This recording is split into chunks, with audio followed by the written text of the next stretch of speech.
ஏசாயா 46வது அதிகாரம் அதனுடைய 11வது வசனம். உராய்ஞ்சுகிற ஒரு பட்சியை கிழக்கிலிருந்தும் என் ஆலோசனையை நிறைவேற்றும் மனுஷனை தூர தேசத்திலிருந்து வரவழைக்கிறவராய் இருக்கிறேன்.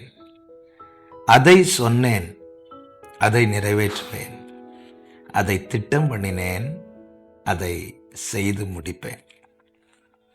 கர்த்தருடைய பரிசுத்த நாமம் மகிமைப்படுவதாக. இந்த வசனத்தினுடைய 2வது பகுதியை தான் இந்த நாள் தியானத்திற்காக உங்கள் மத்தியிலே சொல்லுகிறேன்.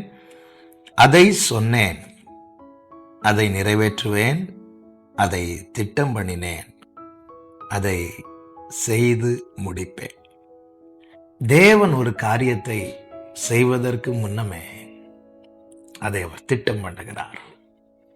நியூ அமெரிக்கன் ஸ்டாண்டர்ட் வெர்ஷன்ல இப்படி சொல்லப்பட்ட